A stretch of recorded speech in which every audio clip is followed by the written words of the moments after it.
Hello, everybody. Welcome to the Oceanology International session. This is on, I'll make sure I got the right title. We're on hydrography, geophysics, and geotechnics today. And we've got three speakers lined up for you. We have Dr. Mike Clare, who leads the Geohazards and Marine Sedimentology Research Group at the National Oceanography Centre in Southampton, UK. He formerly worked for 10 years as a geohazards consultant to offshore industries, having led Fugro's UK engineering, geology and geohazard team. He's also currently the Marine Environmental Advisor for the International Cable Protection Committee. The next speaker will be Dave White. He's a professor at the University of Southampton on infrastructure geotechnics. He's based at the UK's National Infrastructure Laboratory at the Boulderwood Innovation Campus and has held this role since 2017. He began his research career in Cambridge with a PhD, then a lectureship, before moving to Australia, where he was based for 15 years at the University of Western Australia. His research is focused on geotechnics, in situ testing, and the design of cables, pipelines, and offshore foundations.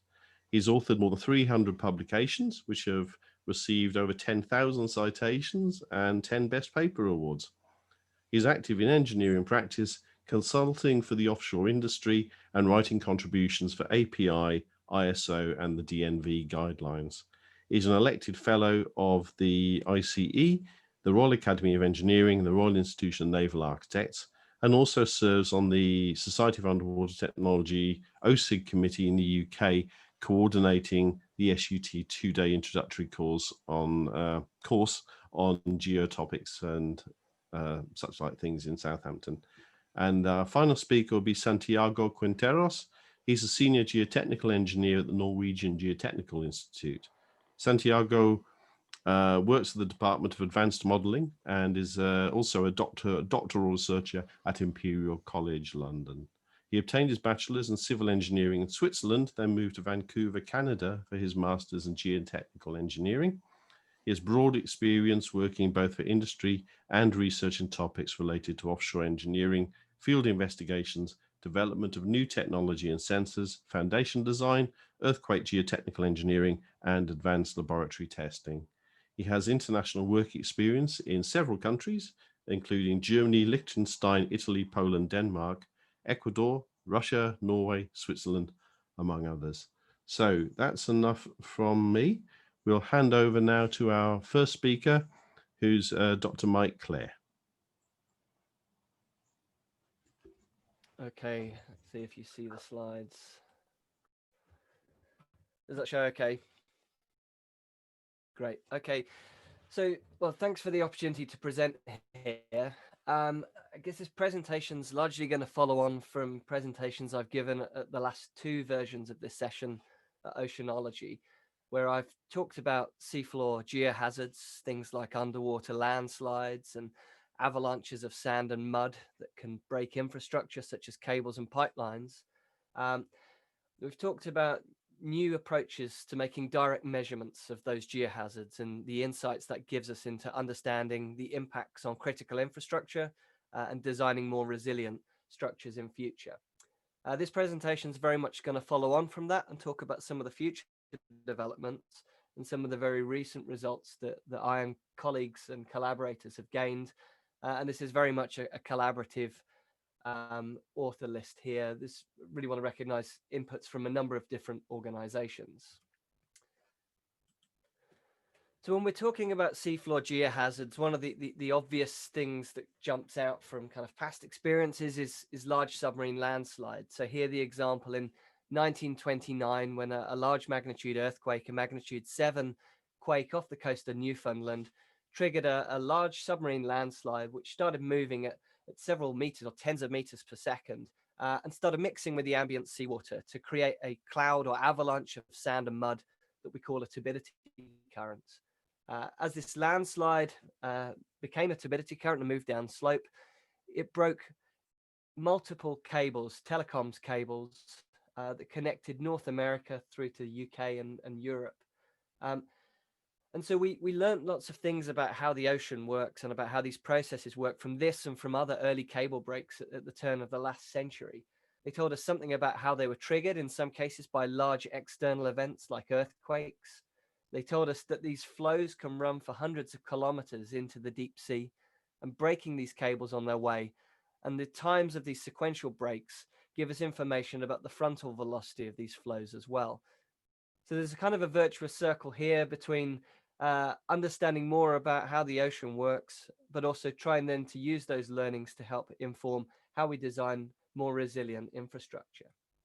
And it's not just landslides or turbidity currents that cause breaks.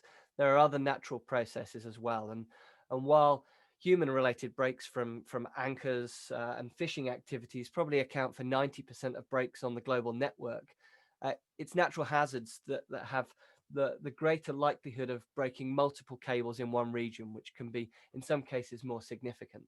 So here, just zooming in some of the locations where tropical cyclones have been recorded to break these cables. And in a kind of sin and post-COVID world, we've never been more reliant on this network that provides more than 99% of all digital data traffic. This is what keeps the internet going. So it's important to understand the hazards that affect these cabled networks. So we've actually gained quite a lot of understanding, particularly over the last decade, of how these different natural hazards work. Here's a paper that we presented in the Geological Society special publication earlier this year. This cartoon provides kind of a menu of different types and approaches of monitoring turbidity currents in the deep sea. Certainly over the last 5 to 10 years, there's been a real revolution in making direct measurements of natural hazards in the deep sea, such as turbidity currents, using cabled observatories, such as shown here in F, examples like the Venus Network offshore British Columbia, but also using novel moored deployments, some of which don't involve anchors actually being within the axis of the canyon where these flows are most powerful. And we can make measurements with things like acoustic Doppler current profilers, acquiring data at higher frequency than is usually gained for oceanographic purposes, and make measurements of the velocity, like vertically resolved velocity, and also acoustic backscatter, which is a proxy for sediment concentration. And it's these two parameters, the velocity and the sediment concentration in the flow, that we use to help understand what the impact forces are on structures such as pipelines. And in the bottom right here, I show an animation from John Hughes Clark from the Squamish Pro Delta. So in about 50 meters of water depth or thereabouts. And here we're looking upstream, looking up a submarine canyon, and we can see the white of the high backscatter here. And we can see a turbidity current actually coming downstream towards us and interacting with bed forms here. It's sped up, but it's moving about 2.5 meters per second. And this is using a 500 kilohertz multi-beam echo sounder, like a fish finder. And others have extended that work. Here's some of the sea floor offshore from the Congo Canyon, so offshore the Congo River, in 2,000 meters water depth here.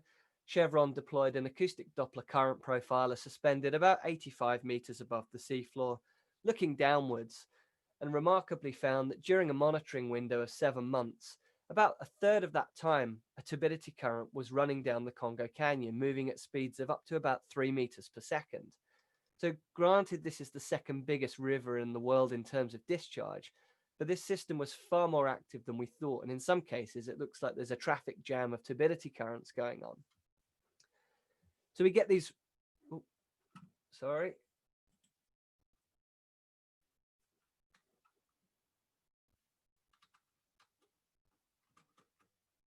Hopefully that works. So we see these remarkable images that give us something about the internal anatomy of what a turbidity current actually looks like. We can get information about the velocity and see the head of the flow is actually the fastest part, moving about 2.5 meters per second. But some of the surprises are that these flows can last several days. Some of the monitored flows lasted 10 days in duration, reaching thicknesses of up to about 100 meters and sustaining a velocity of about 1 meter per second for several days. So fascinating new insights at one point. And other places like the Monterey Canyon offshore California, this is work led by Charlie Paul and others at Monterey Bay Aquarium Research Institute, has taken that same sort of approach from the Congo Canyon, but has then looked at deploying multiple moorings, in this case at 6 different locations down the canyon. And we can track how these flows evolve in time and space and see in some sections where the canyons constrict and become narrower, they get faster. Sorry, Mike. Steve here. Are you able to go back into full Oh, screen sorry. mode? Because we're seeing your display mode there.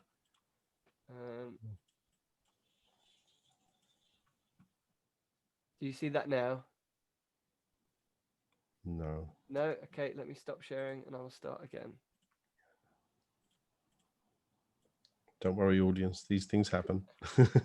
Here we go. Right, do you That's see great. that? Right, Yeah, okay, that's fine. so Thank here you. we have these 6 moorings in the Monterey Canyon, and we can track how the velocity changes as the flow moves down the system, how the flows evolve, in some cases getting faster, in some cases transporting moorings down the canyon for several kilometers.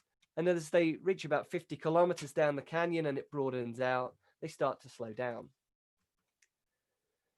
So from this and a number of sites now, we're starting to make new measurements and starting to see what turbidity currents actually look like in the wild, how they behave, and make field scale measurements to test assumptions that we've made from scaled down laboratory models. The challenges are sometimes, though, that the flows don't do what we want them to. So in some cases, they damage or destroy, and we can lose moorings or instruments that are put in their path. And so this paper we published earlier this year showed some of the misadventures that I and collaborators have had, where turbidity currents have done a number of differing things to the moorings and instruments we've put in the way. Because the ADCPs are pinging at quite a fast rate and they're recording a lot of information that's depth resolved, they tend to be quite power and memory intensive. So we have a great reliance on expensive ship time, which really limits the kind of duration of the deployments that we can have. And the data's far from real time. We're typically waiting to go and recover the mooring unless we're looking at a system that's connected with a cable. So one of the things that we've been exploring is whether we can actually passively listen for the environmental noise that these natural hazards, landslides, and turbidity currents create. And can we place instruments that passively listen for these events and place the instruments out of harm's way? And certainly preliminary results seem to show that we can do that. And so this is data that's been processed by Steve Simmons at Hull University, looking at some of the monitoring data from the Monterey Canyon experiment offshore California. And so here in this top panel here, we show a time series of depth resolved velocity of a turbidity current. So we see the abrupt arrival here. The hot colors are faster velocities, several meters per second, and then decaying as we go through time. If we just zoom into this black box here, what Steve's done is to start to look at the noise that's generated by these turbidity currents, and what we see is a very similar shape to the noise profile as we do to the velocity profile with time. So it seems that we might actually be able to get some first order information about velocity from what these flows actually sound like. And these are acoustic signals generated by the turbidity currents at these multiple different moorings moving down to deeper water.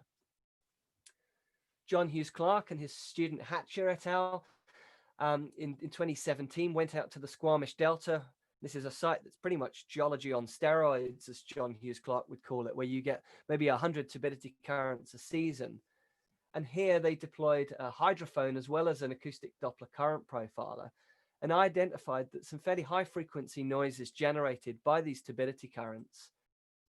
We can clearly see the arrival on the hydrophone of the turbidity current if we compare this to the water column multi-beam echo sounder data. So we get a really good idea of when these flows are arriving and initiating.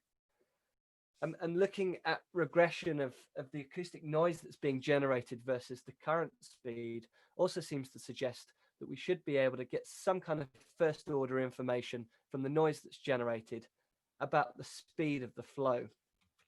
So this is quite exciting. And Gwyn Linton at the Canadian Geologic Survey has also been looking at hydrophone data deployed offshore from the Fraser River. So on the Fraser Delta at the Delta Dynamics Laboratory on the Venus Network.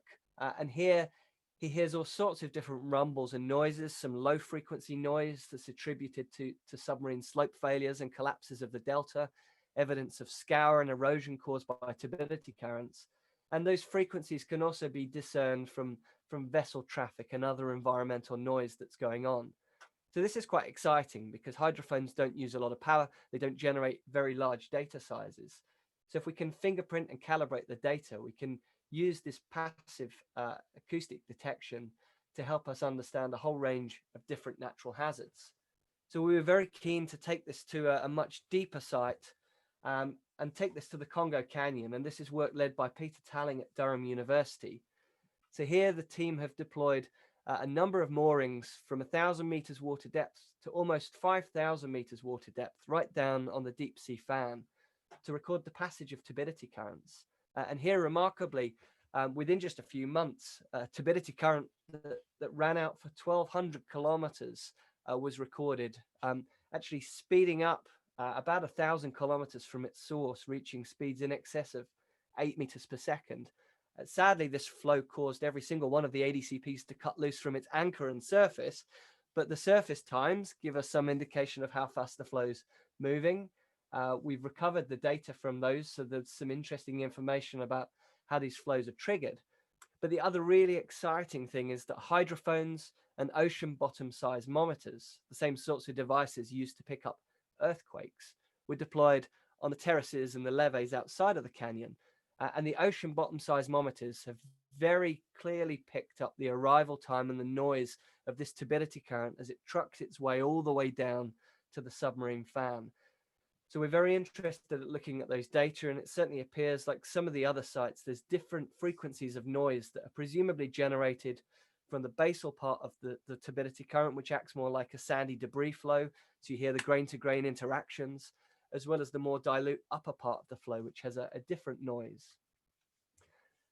So with that in mind, if we can listen passively for these flows, we should be able to use acoustic sensing by other means, such as along fiber optic cables. So rather than just looking at the times of breaks to understand something about turbidity currents and seafloor hazards, can we use the backscattered energy, backscattered light along fiber optic cables to listen to the ocean environment? Well, we know we can do that because people are doing this commercially, to listen for traffic, for vessels and trawling activities. And there's a number of papers coming out in the last couple of years in particular from a number of groups, primarily out in the States, who've used these to detect near field and far field earthquakes. But also, this is work by Lindsay et al. From last year, looking at the Mars cable offshore Monterey Bay. They've detected a whole range of different processes at different frequencies and intensities that seem to point to the fact that distributed acoustic sensing using fiber optic cables should be able to detect things like scour events, turbidity currents, submarine landslides, and a range of oceanographic processes. So it seems very exciting. I guess the key things that need to be done in future are to get a more robust fingerprinting and calibration of those noises, so we can discern between different oceanographic processes, seismic processes. We're interested to lay these sorts of cables and put other devices into volcanic settings. But also, there's some interesting papers published in the last year looking at the quietening of the oceans during lockdowns. And those quiet periods provide us some new insights into the natural processes too. So I'll wrap up there. I think hopefully I've demonstrated over the last decade or so there's some big advances in geohazard monitoring. I think where we need to go next is looking at long endurance, low power networks, possibly using passive monitoring, and collaboration with cable networks, in situ cables that are there, and new bespoke cables, provide us a chance to build a global listening network, and in turn to provide information back to design more resilient infrastructure on the deep sea floor. So thank you. Excellent. Thanks very much, Mike. Our next speaker will be Professor David White from the University of Southampton. Thanks, Steve. Now, hopefully you can all now see my slides as well. Yeah, bit of nodding. Excellent. Okay, so thanks for giving me the opportunity to speak, Steve, in this sort of reconvened online version of Oceanology International. And my presentation was part of a few presentations that were looking back, because this is 50 years or so since the first Oceanology. And the topic I'm going to focus on is in situ testing, and we're moving into geotechnics, which hopefully is exciting as Mike's geology on steroids, but we'll see how we go. And what I'm going to do is pick up on this theme of 50 years, but also make some risky predictions about the future. So what I'm going to do first of all is look at where we were 50 years ago when oceanology began and what we were doing for in situ testing. Then I'll try and make a few comments about where some of those technologies have evolved, looking at present day advances and research. I'll then pick up on two interesting new challenges that have come up looking at new things we're doing in the ocean and how we do in situ testing in geotechnics to face those challenges. And then I'll look at where this is all heading into the future.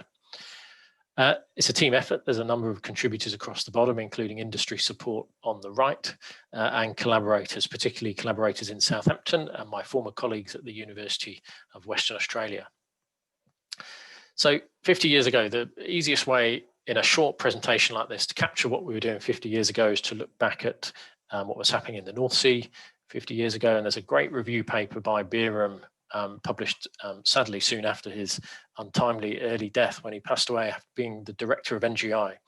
And NGI were leading a lot of the early work in the North Sea, and the key tools were the CPT, as shown here in his diagram from its paper, and then sampling via drilling with wireline sampling. So if we fast forward 50 years, unlike an awful lot of industries, we're still using pretty much the same tool. We've got CPTs as being our main device to gather characterization data, but maybe if I had to pick up one advance is that we're doing better at the process of integrating CPT data with geophysical data.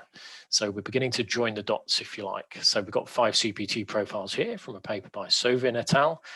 Using some machine learning techniques pushed ahead by Mark Vardy, working with colleagues in NGI and other organizations. So what we can do now with our in situ tests is begin to make a better stab at joining the dots into the gaps between our CPTs. So on the right is some black data, which is the middle profile, and the green and orange are a machine learning technique trained on the geophysics, trained with some of the CPTs, making an estimate of the black data, and the green and orange are pretty good. So our CPT hasn't really changed much, but maybe what we're doing with it is intelligent and advancing with techniques like machine learning.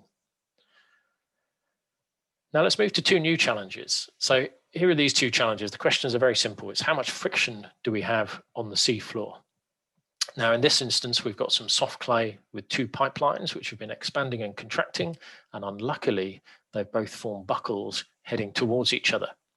And so the question is, how is this going to continue in the future? And basically, how much friction are we getting from the soft clay on the seabed right at the surface, not at any depth? And then the second challenge here is a cable. Mike explained how important cables are these days, and these happen to be power cables going to a tidal turbine offshore the north coast of Scotland. The question here is, how stable are they on this seabed, which, as you can see, is extremely rugged, rocky seabed. So 2 questions: how much friction? So the in situ testing for friction on soft clay, well, traditional geotechnical practice is to take some box cores and then do sampling penetrometer tests up and down into the box core, which rather goes straight through the bit we're interested in. What we want is friction on the surface. But it's an important parameter to measure. Here's a database of drained interface friction angles for soft clays from around the world, and we see a huge variation. It doesn't correlate with plasticity index, unfortunately. And if we introduce the undrained friction that you get early in the life of a pipeline or during rapid movements, then the range would effectively be even higher. So it's a parameter that we really ought to measure, ideally in situ, or at least in a box core sample, minimizing disturbance, and we could do with a new tool. So here's a new tool. And this has come from the RIGS JIP, RIGS standing for Remote Intelligent Geotechnical Seabed Surveys. So this is supported by Fugro, Woodside, Shell, and Total. And this is Mark Schneider, excellent PhD student at UWA. And you see these devices move up and down. And then when they hit the seabed or the soil, they rotate. So the innovation here is really just that we're rotating while in a very controlled contact with the ground where the stress is monitored. And there's 3 different penetrometers shown here, all of which are a kind of shape that's suitable for going round and round. And even the toroid looks like a pipeline bent into a continuous circle. So they have pore pressure measurements, so you can do an effective stress analysis. And a test with one of these devices looks like this video here. So this is a video taken on a Fugro survey vessel offshore in a box core. And as we push the device in, we measure the undrained strength. We then wait for a dissipation test, just like a normal CPT, and that gives us the consolidation coefficient. And then we begin to rotate. And as it rotates, we measure initially the undrained interface strength, and then we slow down, move very slowly. And at the end of that period, we've also measured the drained interface friction. And then at the very end of the test, we pull the thing out, and that might give us some other data on the change in undrained strength. So we get pretty much all the parameters that we're interested in for pipeline and cable stability on soft clay from a relatively simple test that, depending on the soil, can be done relatively quickly. So that's an innovation, the kind of in situ test that's a better way for looking just at the very superficial soils. So that helps us with challenge 1. Challenge 2 is friction on rock. So here's the seabed bathymetry in the Pentland Firth with a bunch of cables running north-south towards the tidal turbines of the Maygen project over here. And the video that I showed earlier was a survey along the route of those cables. So friction of a cable on a rocky seabed is not really rocket science. And here's a very agricultural piece of equipment that drags something representing a cable over some rocks. And the friction goes up and down. Sometimes the rocks break off. And the variations in friction are predominantly due to the local gradient that the cable is moving up and down on the ruggedness of the sea floor. So really the key to this is understanding the friction coefficient, imagining the horizontal or planar surfaces between rock and cable, but then you have to factor in the ruggedness, which creates this sort of uphill downhill movement, which can have a pretty big effect on the friction, perhaps doubling the effective friction that a cable gets on the kind of surface you see here. So we calibrated an uphill downhill friction model that gives you that accentuation of the friction from tests of this kind. And then we tried to then apply that to the bathymetry where we see the cable on this rocky seabed. Now, they've got some pretty good multi-beam echo sounder data of the Pentland Firth, but the bins are still not quite capturing some of the fine scale ruggedness that's there. So this is a pretty good indication, but it's at 25 centimeter or so resolution. Now, because we always have imagery from cable route surveys where you're checking for marine growth and other things, then you can do some image analysis to work out what size rocks actually are there, creating the fine scale ruggedness. You can then very laboriously create those rocks, as you see on the bottom right. And then once you've added that synthetic roughness, which is a pretty tough job, earning a PhD for Terry Griffiths down here, who's the author of this work. Once you've done that, you can then lay your cable, as you see here, on the synthetic ruggedness and then do a traditional stability analysis. So we've now got current and additional flows from waves. We've got the friction from the uphill downhill effect, and we can then assess the stability of the cable here. And the answer is going to be a much better or more, it's going to see more stability than if we had done traditional design practice, which is to just have a flat seabed and a simple friction coefficient represented by flat rock. So here's an illustration of the kind of results you get from that. And the way that I'm presenting this is plotting across the bottom here, the reaction force between the cable and the seabed as a distribution across the entire length of the cable that we just watched a little bit of video of. Now, if you have a flat seabed, that distribution is just 1 because the cable is applying its own weight, W, to the seabed along the whole length. But actually, once you have the ruggedness that we see, and if we use the multi-beam echo sounder, you see that about 7% of the cable is doing most of the work, carrying most of its own weight, with a distribution of stresses that is maybe typically 10 times the local weight of the cable, so concentrated loads over 7% of the cable length. But once you put the synthetic bathymetry on the top, actually only about 1% of the entire cable length is touching down, and therefore it's typically pressing down with about 100 times the unit weight per unit length of the cable. So this is quite a surprise when you first look at it, but it's then understandable when you go back to the video that the cable is resting on like a bed of nails kind of thing. When you do a stability calculation with this kind of information, you get a lot less lift because water can flow under the cable as well as over it, because most of the cable is in the air or in the water. You get less drag and you get much higher friction because of the effect that I showed beforehand.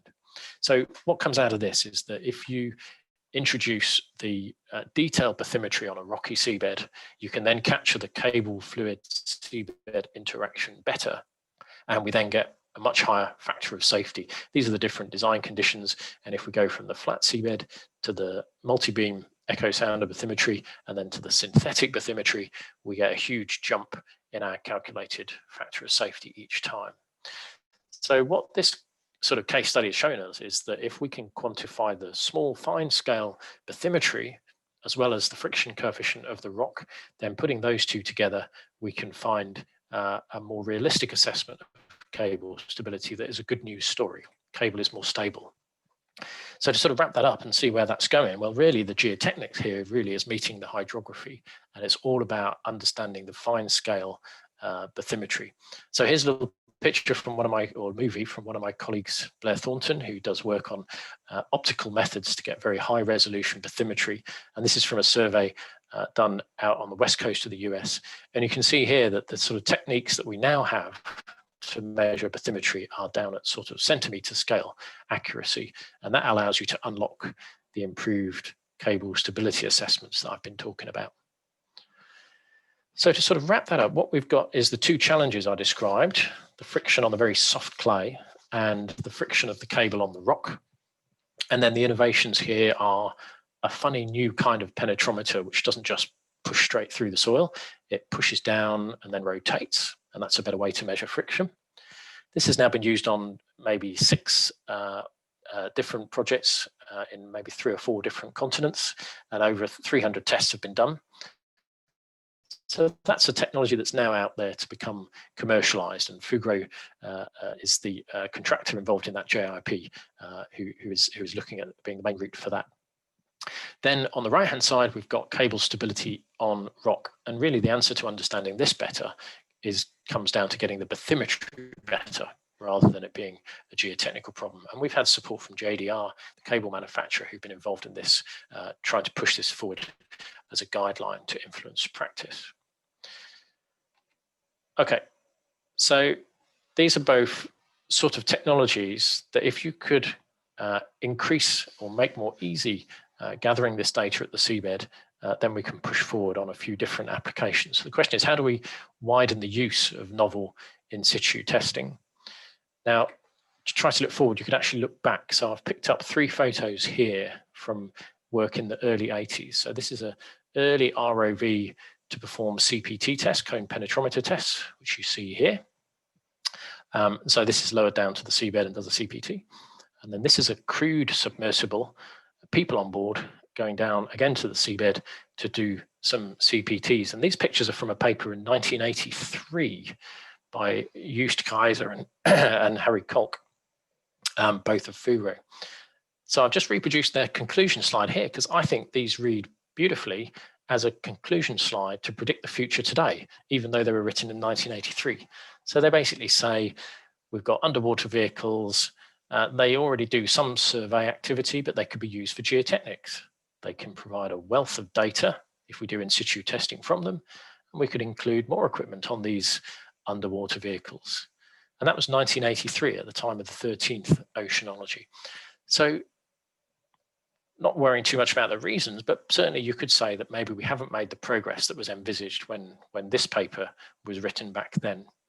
But there is some progress made. So we can look to some geotechnical sampling from an ROV, which happened last week at the time of recording this presentation.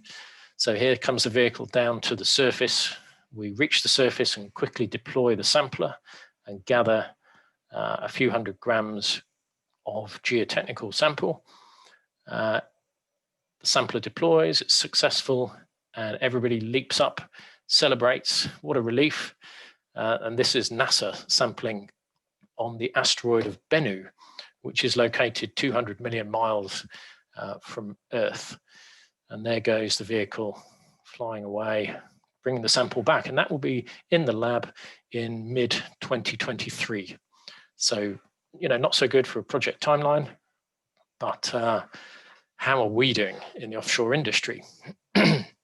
So maybe we haven't quite got 200 million miles away, but maybe closer to home, we have been using ROVs to deploy CPTs. So this example on the left is widely used, a lot of projects by UTech, and there are others who are strapping CPTs onto the ROV. So that gives us more freedom to deploy CPTs without such a reliance on the vessel, but we're still tethered on the ROV.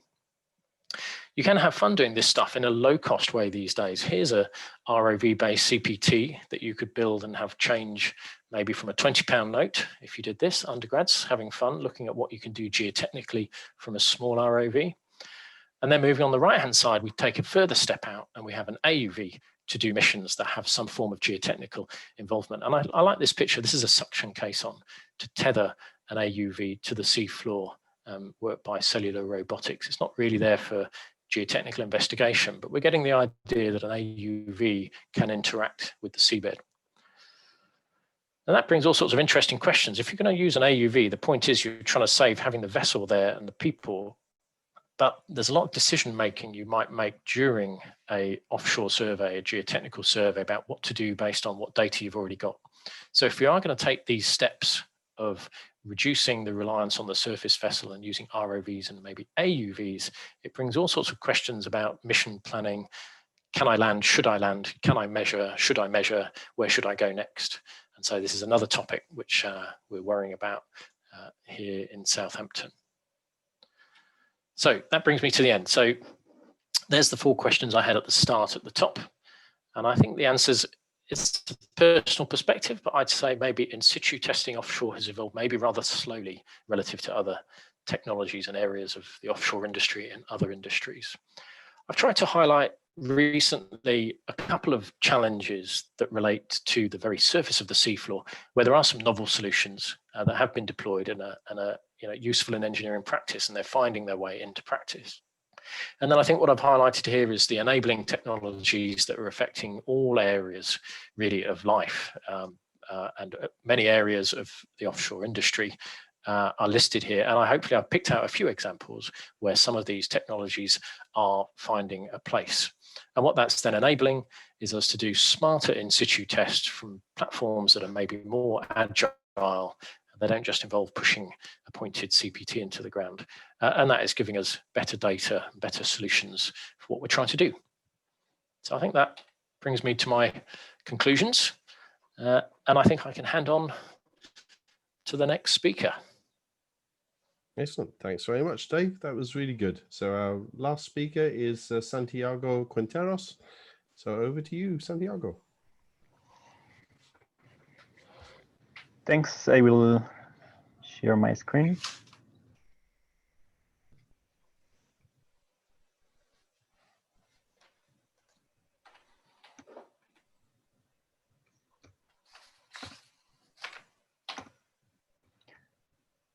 Please let me know if you can see. Yeah, okay, great. So I had quite a challenging topic for today. But first, thank you very much for the invitation and for the opportunity to talk today. I want to bring upon the future of the geotechnical laboratory testing and some possibilities and way forward. And more than trying to show fancy new devices or techniques, is first an alignment on the basics where we are and we want to be in terms of commercial laboratory testing, not only for the research purpose, but the commercial part that we do for typical day-to-day industry projects. And then I'm gonna bring some ideas from also other new technologies that are arising and that we can use them in the future. So humans, we are animals of creating tools and using those tools all the time.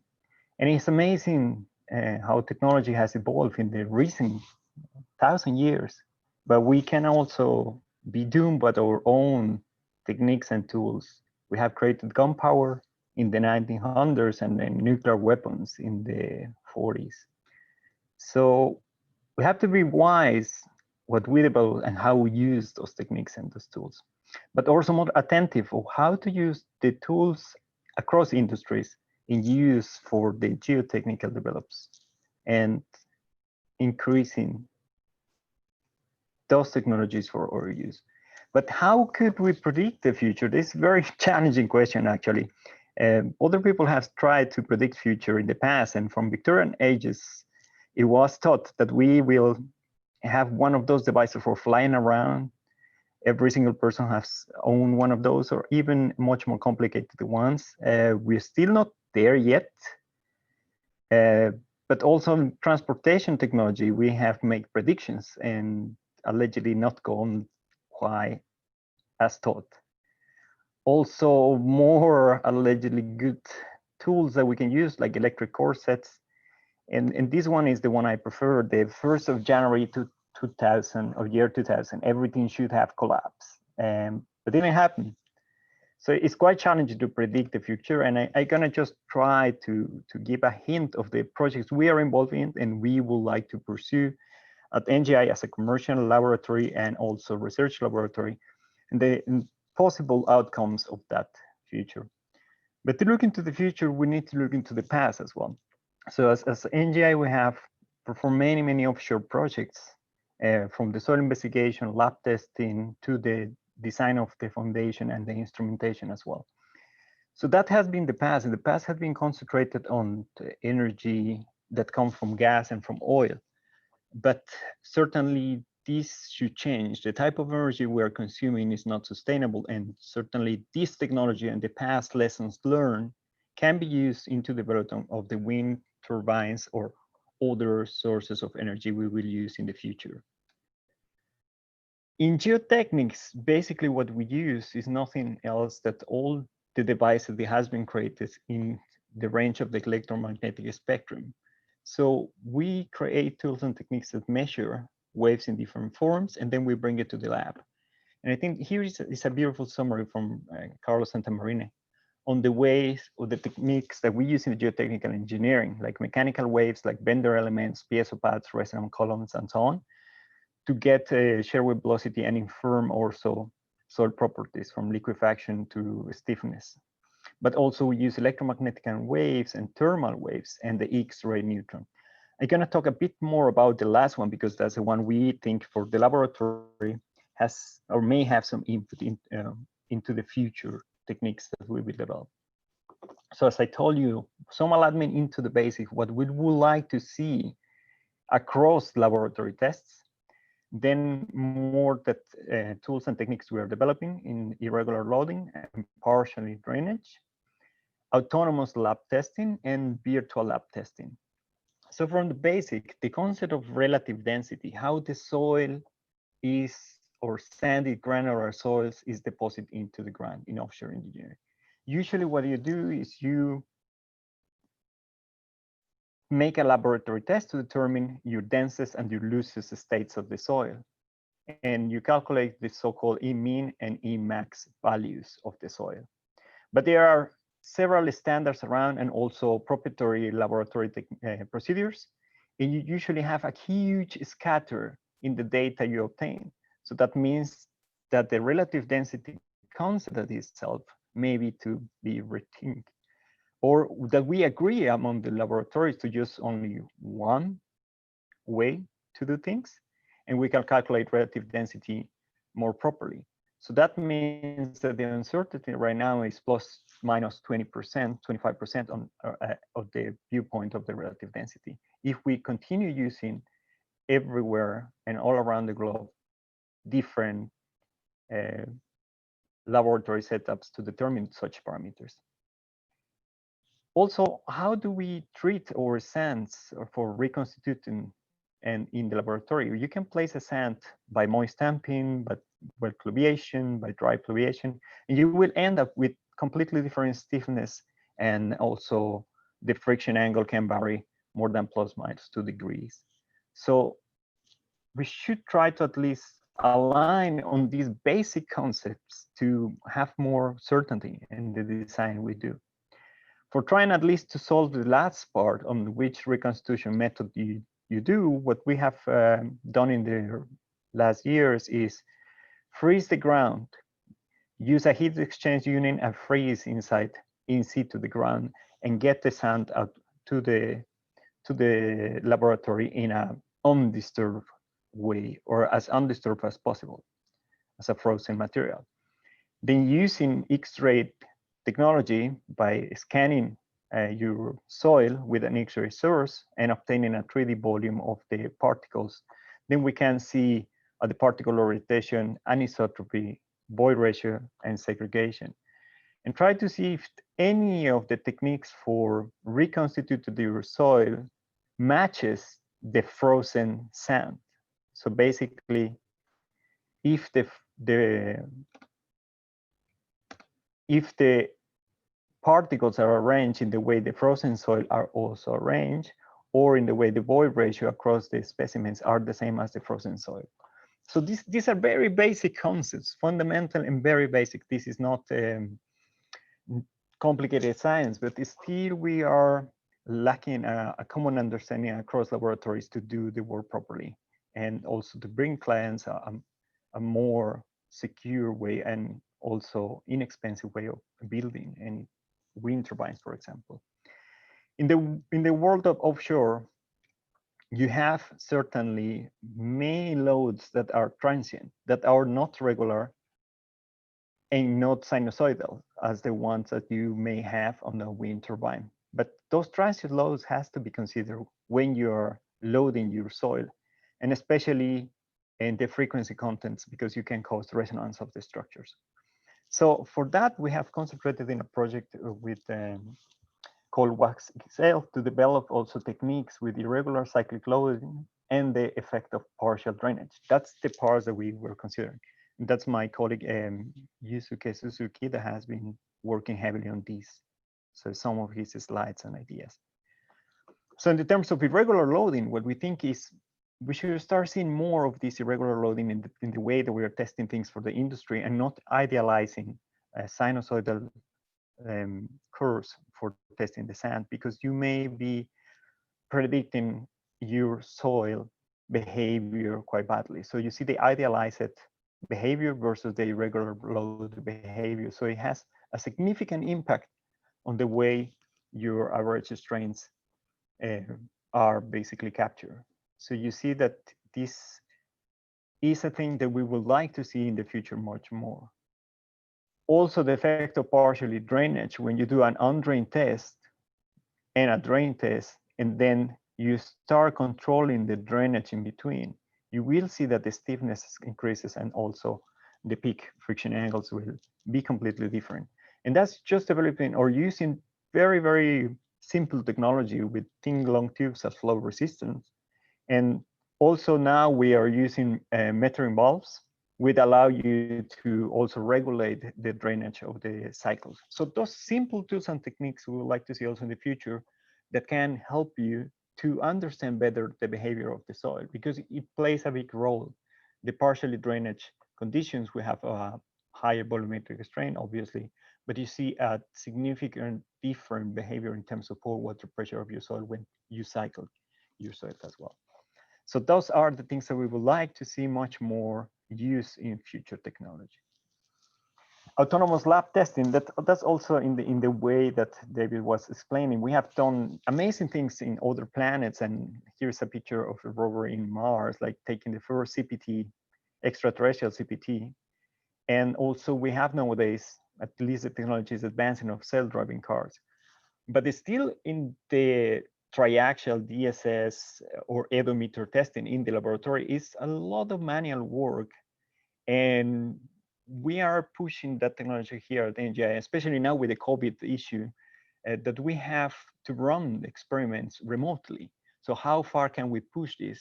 And that goes hand by hand by the sensors that you can have and the way that you can develop, putting cameras around your benches of the triaxial test to just follow up your test, and also do remoting, valves closing and opening, and more advanced sensors that you will need.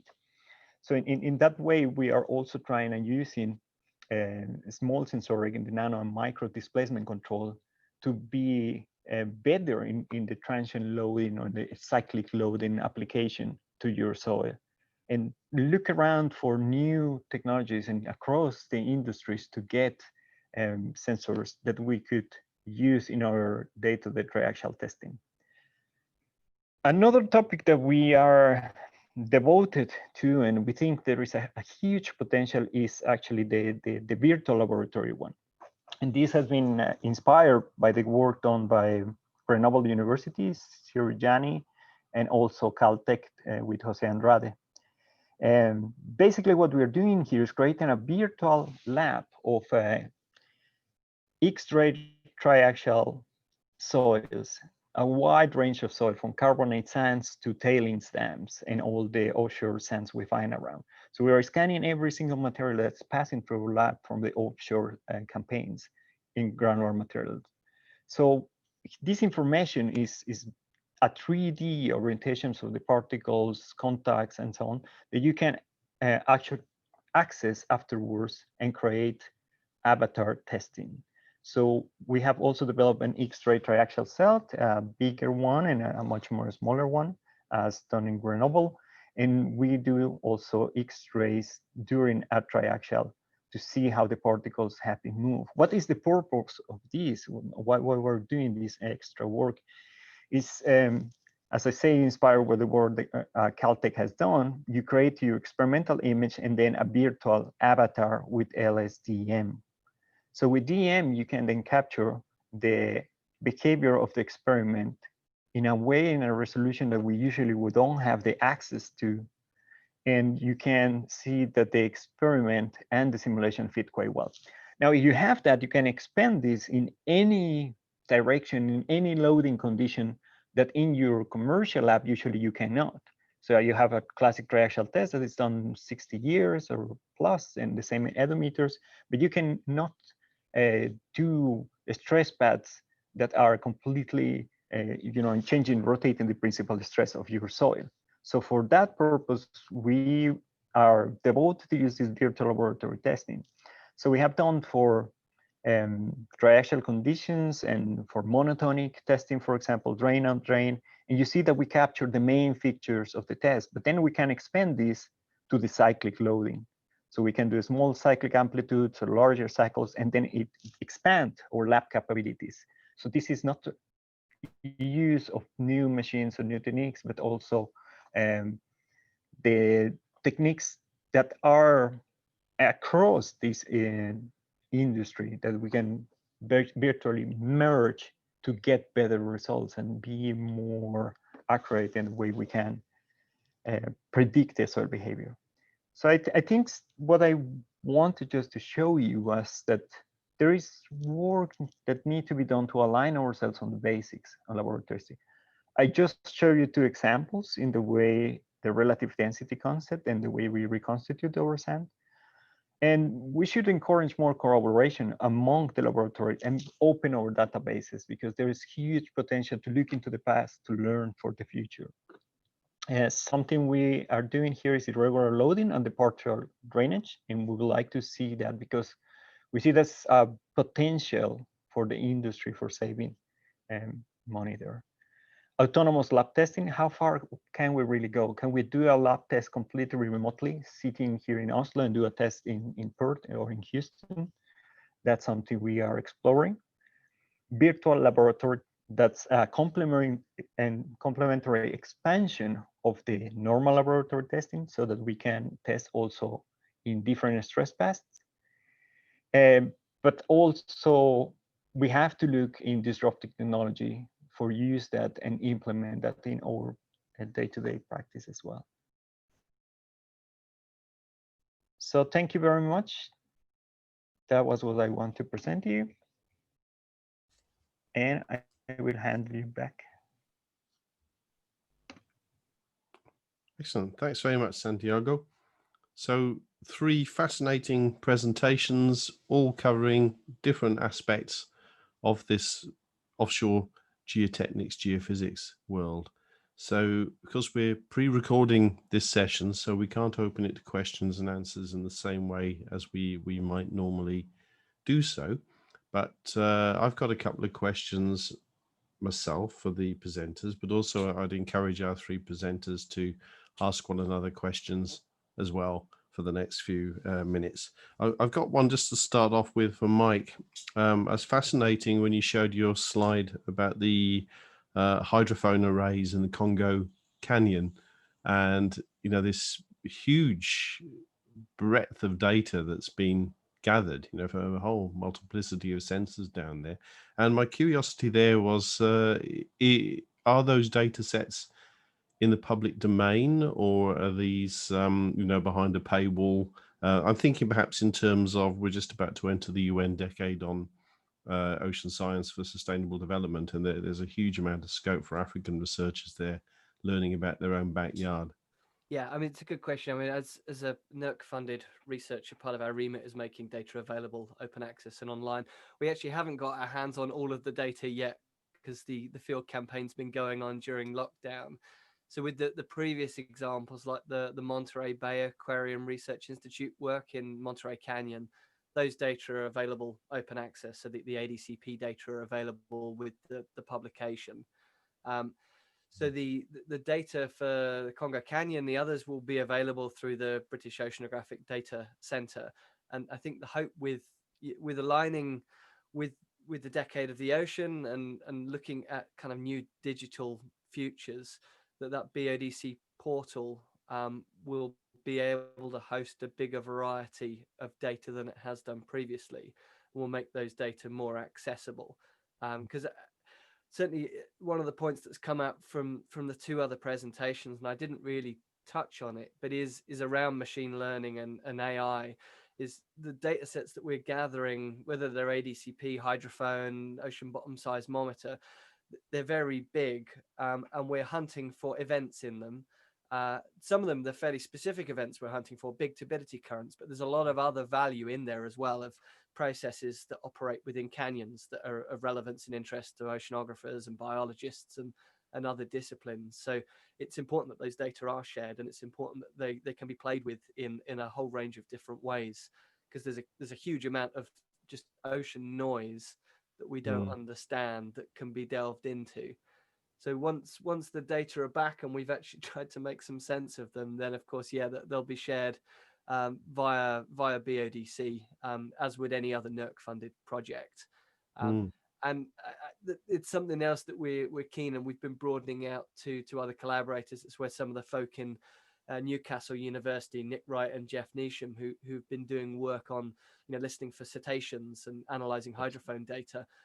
We're applying some of their approaches. They're involved in this project to analysing the data. So if people are interested to get involved, then do reach out, because we're very keen for a broader collaboration.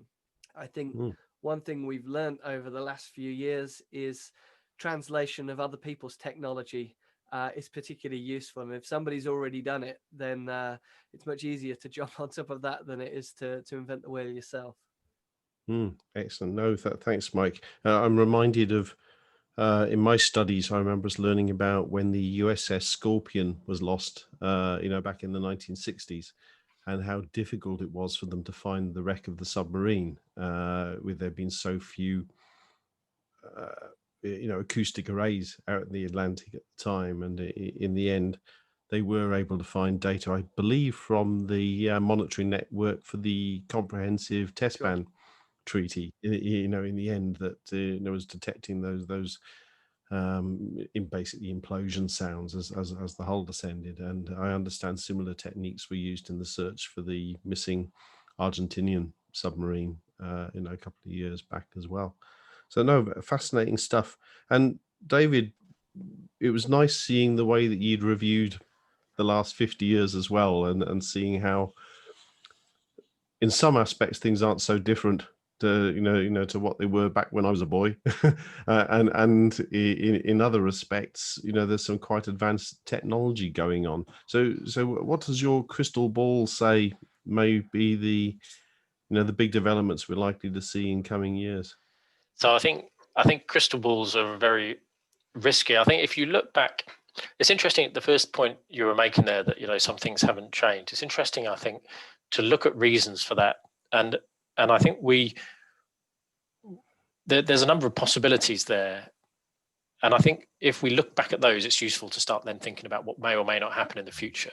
And it's quite easy for people in research to say, oh, well, look at these amazing things you could do. But if there isn't a business driver for it to be developed, or if there's other non-science barriers. So, for example, the business drivers around reducing the reliance on vessels for an offshore survey is maybe something that is not going to be pursued by big players in that market, for example.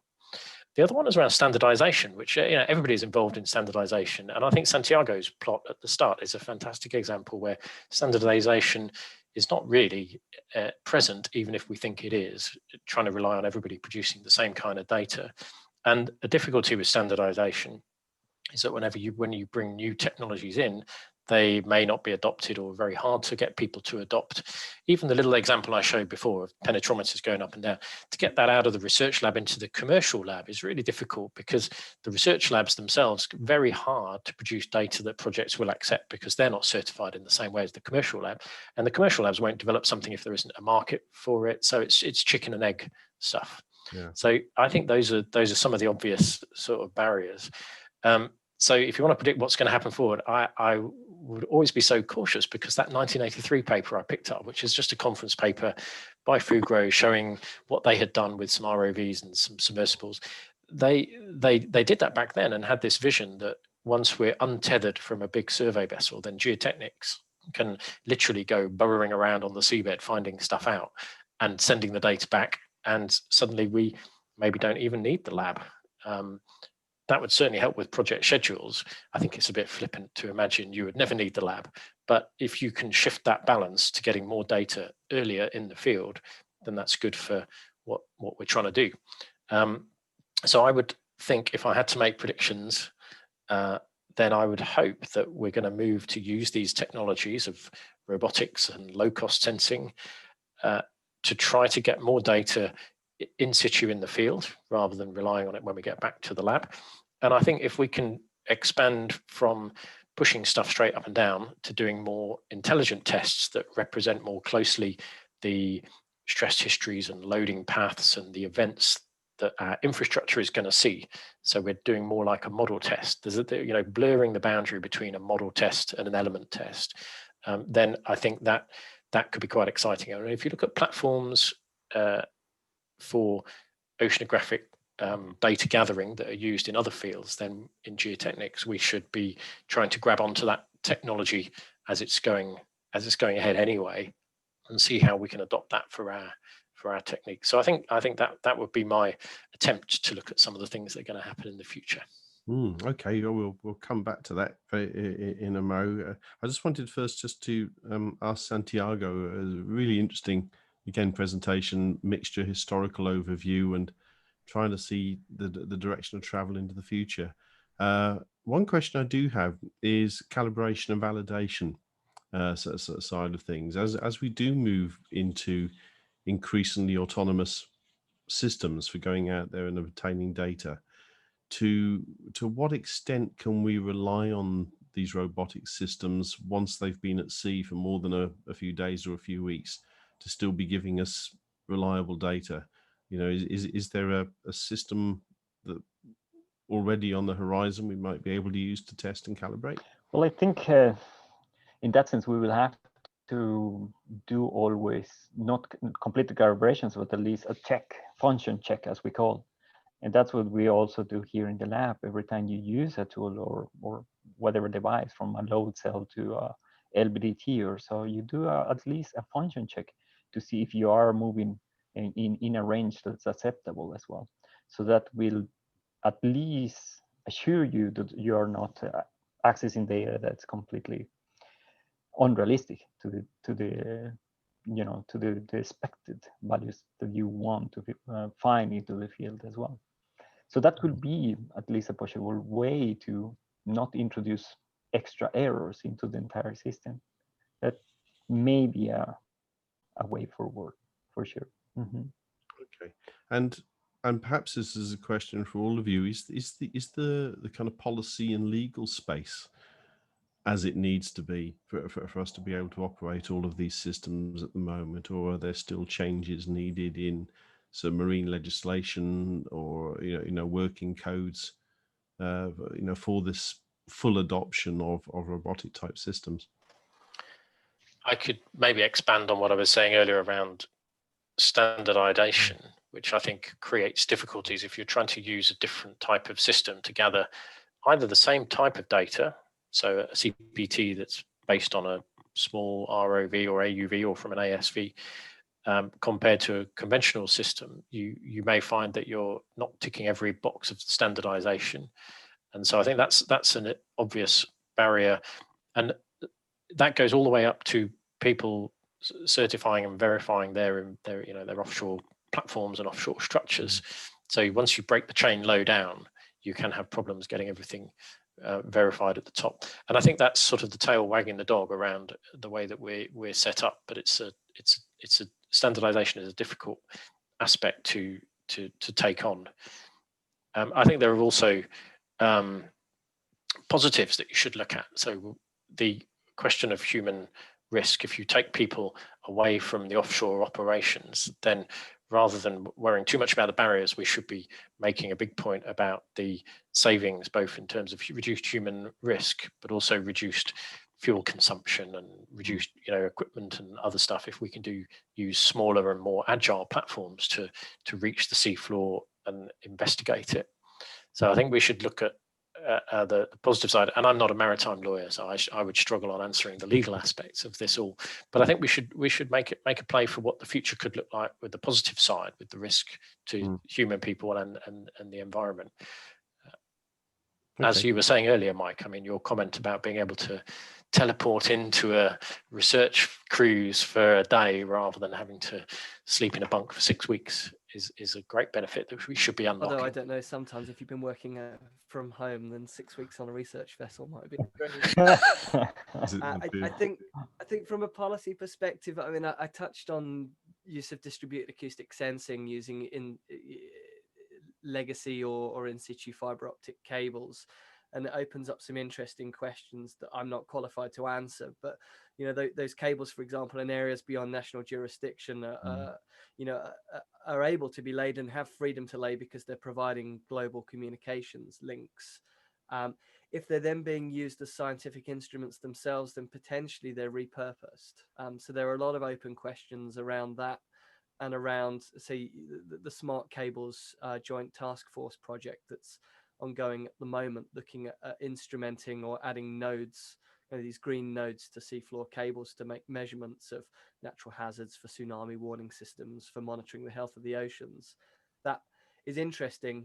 And I think, the collaboration between academia and industry is very strong there, but there are a number of kind of policy related challenges or legal challenges that face those sorts of global monitoring projects. And they're highlighted by ongoing things like the BBNJ instrument that's open at the moment. There are areas where I think there's future opportunities. You just got to make sure that the legislation that's put in place doesn't inhibit kind of societal benefits as well as preserving the health of the ocean. It's complicated. And I'm a geologist, so I'm not the person to solve that issue. Yeah, and certainly that's an issue in the laboratory testing part as well. We know that several of the things we do here in the lab is basically not realistic at all of what we are most probably going to obtain in the field. But though we do them because we have to check the box for some standard or some way of feeling that is a requirement for one project. But we have to be more open that we could do things different and introduce new technology in the way we test the soil, but also that requires educated clients and educated engineers in the field that are open to apply those new technologies to new projects and then show to whether authorities are reviewing that way the new technology and the new ways we're dealing with it we can use can be actually an open a huge potential to reducing the impact of in the monetary part, but also in the cost and the timeline of a project. Yeah, no, it's difficult. So Santiago, you showed these amazing pictures that the idea seems to be that you've got samples arriving in the lab. And do you think the future then could be that you simply scan the samples and then don't worry about testing them. And then the design process follows on from that scan, rather than at the moment we test them and then we really struggle to fit them to a constitutive model, and then we all get wrapped up there, and that makes things more tricky. Yeah, I shouldn't say what I will say, but because it's our business, obviously we have to, we're doing lab testing here, but we would like to move into a complementary, almost a transition between doing many things virtually. Just run the simulations that are less expensive. I mean, and computers are going to get better and better, and we can run an experiment in a few hours. And that's the point, to develop the constitutive parameters from a virtual part that we have previously calibrated with the lab, obviously, just to see if we are in ballpark right. And from there, open constitutive models that are inspiring the micromechanical behavior of the soil. That's exactly what we are pursuing. And we are trying to follow that line with testing, but that may kill our lab at the same time. Yeah. That's fascinating, and it was really interesting what you were saying about the machine learning aspects. Very, very much what David's just raised. Once you recognize a particular pattern, it giving you a pretty good idea of what to expect from the physical characteristics of the sample. No, there's a lot of scope there. So let me open the floor to the three of you. Would you like to ask one another any questions? Yeah, I had a question for Dave, and I guess also for Santiago as well. It's around scale, because you talked, Dave, about how important scale is to looking at bathymetry or friction. So it came back to the machine learning and the seismic inversion work that you presented. Obviously, the vertical resolution of the seismic data, even when you're getting to kind of the finer kind of chirp profiler data, it's not necessarily the resolution that you would like. It's not getting down to CPT resolution. It's not getting down to lab scale resolution. Like Santiago, it's not even the X-ray CT stuff. You're talking about micro CT effects. How important is that, and how do you bridge that gap? Do you do it synthetically, like you've done with a few case examples where you've got calibration, or how do you deal with it?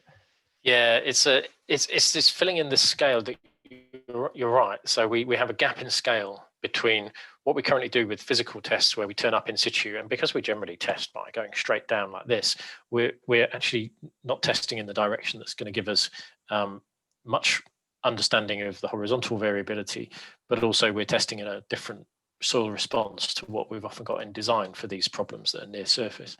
So I think on the seismic side, which is not my expertise, then, as you say, systems like the chirp are getting higher resolution to delineate smaller features. I think on the in situ testing, there's more geotechnical side. The reason I like the platforms idea, so using low cost autonomous or remotely controlled vehicles, means it's much easier to start filling in the gaps. And if you've got some intelligence as you're doing this, so if your vehicle is coming along doing a smarter kind of CPT or some other funny penetrometer test, if you've got intelligence on the vehicle that can say, right, I'm using, let's say, the backscatter data or something, which I either already have or I'm gathering, then I can decide how often I need to stop on my journey and whether I need to stop more frequently now because I'm seeing changes in properties. Then I think once you get that, you start gathering data which resolves this problem of scale, because on the geotechnical side, you're refining your scale, while at the same time on the acoustic side, you're also converging towards the same point. So I quite like the vehicles. I quite like the low-cost tool idea, because I think also it comes to this idea that we were saying earlier, this is disruptive technologies that for some applications that are not a long way from shore, then it's possible for low-cost players, if you like, and undergraduate project students to have fun and make a contribution. Take an example locally here. So understanding the navigable depth in a dock or scour around a bridge pier doesn't have the big overhead of trying to do research out in the ocean, and it allows you to get going the idea of these much lower cost ways of investigating the seafloor or a riverbed or an estuary with a greater precision and with sort of smarter tools than we have at the moment. And that's a way to kind of get things going to then maybe them find their way to the further offshore. So does that answer your scale converging question, Yeah, Mike? I think so. I mean, I think you raised a good point there anyway. It's just even like things have come far. There's lots of technology, but there's data sets that you can use anyway that often people don't use, like the backscatter of the seafloor. The amount of surveys I've seen where the backscatter was recorded, but it's never provided to you is incredibly frustrating. So even Yeah. just that making more of the data you have is and integrating better. I think that's what I took from your presentation particularly. But you hit the nail with regard with the scale. That's true. I was hearing this talk representing the lab part, and basically we just take a tiny little sample and then we try to solve the world afterwards and create amazing constitutive models, and many of them with parameters that are not physically meaningful, and then we try to design our huge structure. So I think we have to play from several sides as well, not forget that we also the model testing needs to be done, and or also in situ testing of the more cost and more expensive also, but they are useful to just come back and see if our tiny little scale problem that we bring it into the lab is not actually chasing us at the end of the day. And yes, X-ray technology, you get at half a micron, and you go even further down. But the problem is that your sample got even ridiculously smaller, right? We're talking about that 11 millimeters diameter specimen versus a sea floor that is huge, and the wind turbines are getting also bigger and bigger. So yes, you hit the nail with that one. Mm-hmm. Can I ask you, Mike? I mean, in your presentation of the hazards presented by or two cables, a lot of your amazing technology you showed is about listening more carefully and understanding what's going to happen around them. Do we see these cables as poor, defenseless things where we just need to install more to make our global internet more robust, or are there scientific or engineering solutions to help our cables be robust when these geohazards present themselves? It's a good question. I mean, I think in part I should stress, I mean, the network is pretty resilient, and so there's a growth in use of kind of mesh type networks whereby you will reconnect at different places. So even if one part of your cable is broken, that you'll be able to do that. And it's an interesting industry because there's a lot of sharing of infrastructure between operators, unlike say oil and gas, for example, whereby multiple operators will be relying on the same network. There's been a big growth in understanding of actually how hazards are triggered and areas which are more prone to hazards. And so therefore routing strategies change as well. And so in that sense, there's not a huge amount of need there for changing the engineering, it's changing the routing. So previously it was thought you avoid high seismicity areas because they're going to be more prone to have submarine landslides than low seismicity areas. And actually the areas that have most of the kind of the breaks and the impacts of landslides and turbidity currents, it's where you have big sediment outflows from continents. So it's offshore from rivers and deltas. So avoiding those and going far enough offshore, choosing sections of canyon if you have to cross it, where it's broader and the flows are going to expand and slow down, is more suitable. In terms of actually protecting the cable, I mean, there's some engineering work, but mostly it's still kind of a 17 to 21 mil diameter polyurethane cable. It's interesting. It's not the same as a pipeline. Often the kind of the bigger the diameter you give to it, the more area you give, and therefore the more drag there is. So mostly it's about trying to identify there are places where the cable will become buried and maybe will be protected. I think it would be interesting if we can make more measurements on cables, like looking at strumming, looking at loads on those cables to see what different mitigation measures will do. But that work in the field hasn't been done yet. There's a little bit of work in the laboratory. So I'd be quite keen to explore that sort of work. Yeah. Mike, just out of curiosity, in the same line, actually, could we go wireless there? Could we go completely wireless? Even if not, could we also replace the material of the cables to make them more flexible or robust at the same time that we don't have to worry about? I mean, at the moment, the bandwidth and security limitations are such that we still have more than 99% of all digital communications worldwide by cables. So we're not there yet. I mean, there are moves underway, but I think chatting to people in telecoms, it looks like that's a way off. Cables are very much here to stay, and you know, Facebook, Google, and others are laying their own cables to connect to data centers. There's interesting work and experiments being done by Microsoft in offshore data centers, which are apparently much more efficient for cooling the processing equipment. That will be interesting because that allows you to have hubs in the middle of the ocean potentially. We're seeing a similar development there, Mike, in the defense sector as well. You know, this idea about being able to have, obviously they want cables for their own listening purposes, and the idea now of being able to have subsea power hubs, self-contained recording units, so that you don't have to lay the cable all the way back to the shore, is very helpful for them as well. Yeah.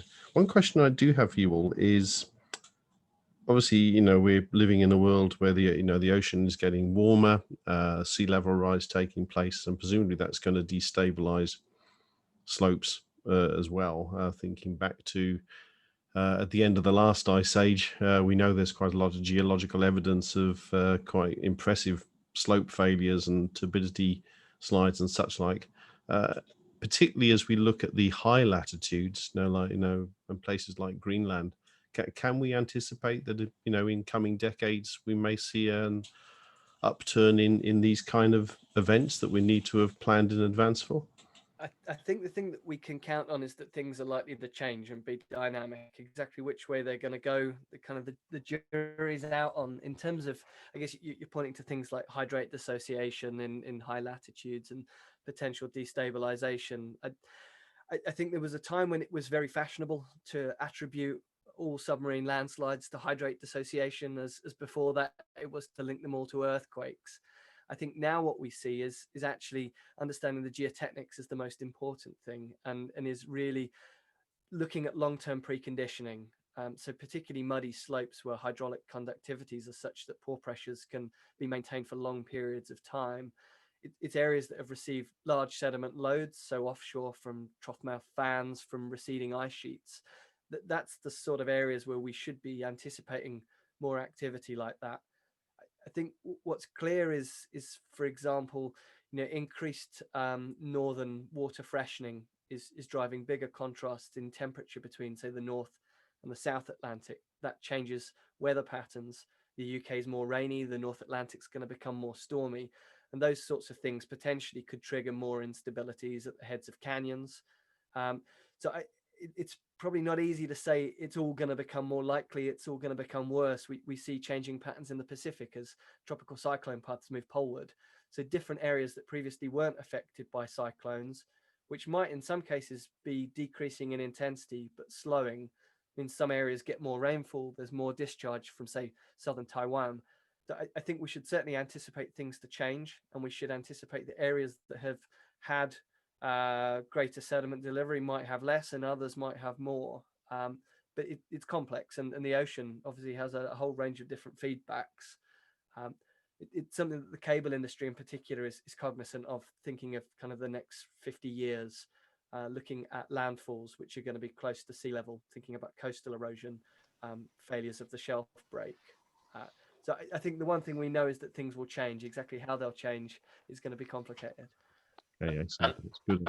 I think that message that change is something to have in mind applies not just for the natural environment, because of all the mechanisms you mentioned, both Steve and Mike, but also once you plonk infrastructure there, and also the fact that we now have infrastructure around the UK that's reaching the end of its life and is being decommissioned or repurposed, and the same thing will happen to offshore wind in a couple of decades. What we also beginning to recognize is that the condition of the ground around infrastructure is changing, and that can be both a good thing that helps design.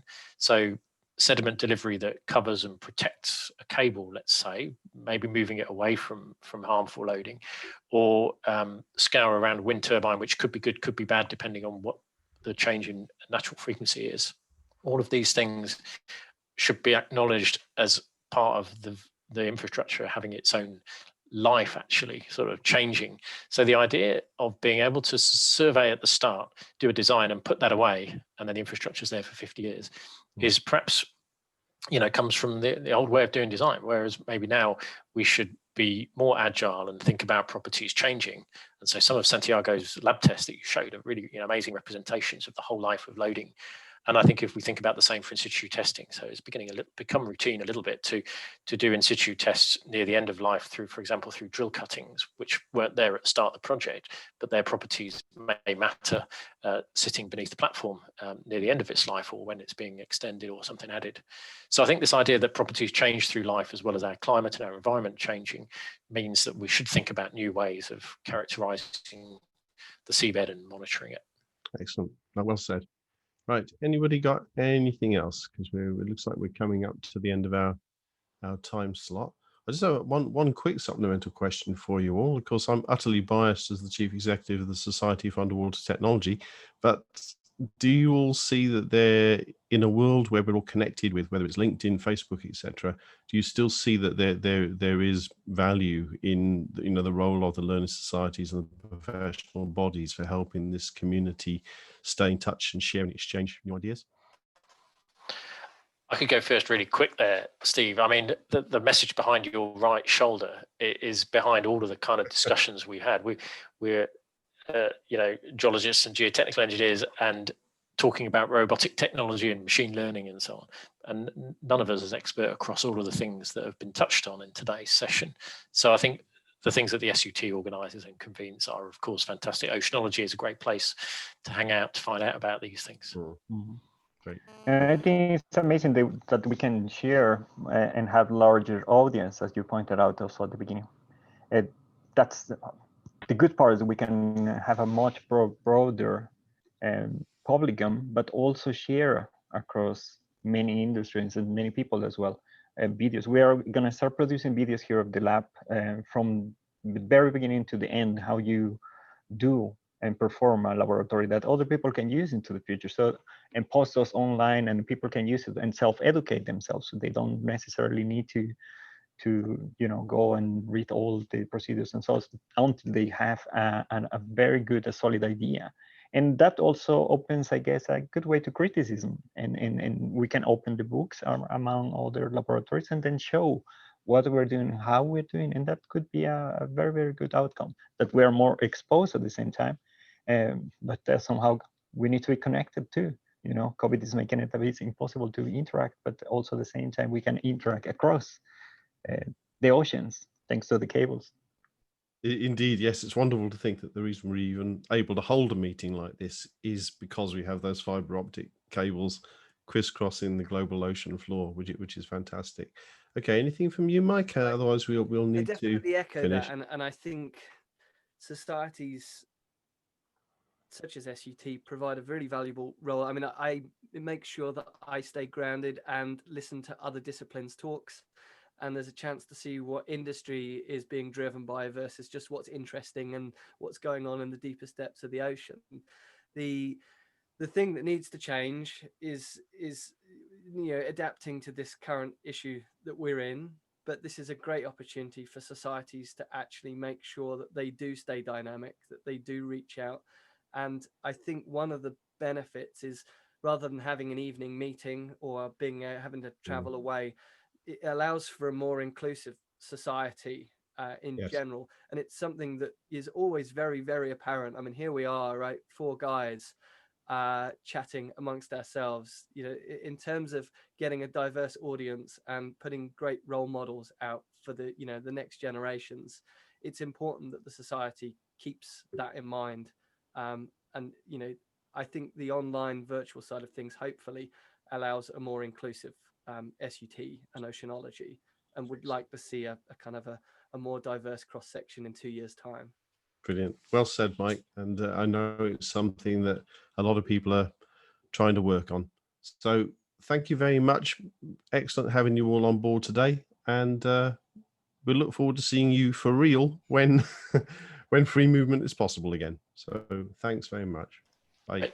Thank you, Steve. Bye-bye.